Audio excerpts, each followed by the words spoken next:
All right, welcome to Module 4, how to create the perfect video ad thumbnail. So in this module, you're going to learn how to create the perfect video ad thumbnail, but you're also going to learn how to position yourself as an authority while also slashing ad costs.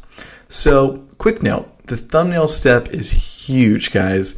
This one step will be a game changer for your video ad campaigns. So here's why this is important. If you don't add a thumbnail, your video may look like a black square in the newsfeed. So for example, as far as this case study goes, I ran 2 video ad campaigns. The first was on Sunday through Monday, and the second was from Tuesday to Wednesday. Now for the first campaign, I didn't use a thumbnail. So when people would see my video in their newsfeed, it would just look like a black, boring square. So my videos were more expensive, and I was paying anywhere from 6 to 15 cents since they weren't getting watched. Now, for the second campaign, I did use a thumbnail, and as a result, my videos got more views and my view cost dropped to 2 to 3 cents because I was given a better user experience on Facebook, and Facebook wanted to reward me and get me to pay more for advertising. So it was a win-win. So let me show you the thumbnail I used and why it worked.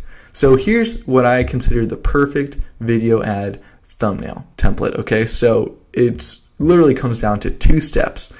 Number 1 is you want to address the problem on one side of the ad, and on the other side of the ad, you want to have some personal branding. So the way I like to do this is have black on one side or white, and then on the other side, have some personal branding. So you could even hire a designer off Fiverr, or just have one of your graphic design buddies, or you could Photoshop it yourself. Just blur out half the picture, half the thumbnail, and then throw some writing on it, and you are freaking good to go. Now, quick note, this could have been better. This whole ad could have been better if I would have had my face on the left side of the screen and I was actually looking at the copy, because then it would be guiding the viewer to read the copy as well. But that is just, that's just me nitpicking, and it's something you could do in your ads. So, but as long as you hit those 2 main steps, talk about the problem on one side of the ad and then show some personal branding, you're going to be slashing ad costs. You're going to build some authority in the marketplace because so many people are going to be seeing your face. It's going to be awesome. Now, let's go a little bit deeper, because this is just kind of the tip of the iceberg. You can put this ad on steroids. So here are some things I did that you can also use. For bonus points, use a little bit of humor. So if you notice, when I say Facebook ad question number 69, I use the number 69 because it's kind of funny. It's kind of like sex humor, like potty humor. And I did that because I know my market. Now, if you're trying to appeal to women, they probably wouldn't think that's funny. But my ideal client is mid-30s to mid-40s, and they think this is funny. And as a result, I was right on that. I was getting messages from people who just seen my video ads. I didn't even know who they were. They were just saying, yo, dude, that video ad was hilarious. Love the 69. So be careful on using sexual or potty humor in your ads, but for me, it worked because it appealed to my ideal audience. So the next thing I did in here was I pulled the curiosity card with the talking head pic. So whenever you have a picture with your mouth open, it looks like you're saying something, and people get curious. They're like, what are they actually saying? And especially since it looks like I'm kind of in the teacher's role, I've got the pen in my hand, it looks like I'm teaching something on the board. People are like, what the hell is he saying? It looks like he knows what he's talking about. He kind of looks like Ryan Reynolds. I got that a couple of times. But then you could also see there's a little bit of writing written on the board. So there's a lot of curiosity factors going on at play here to kind of hook the person to click.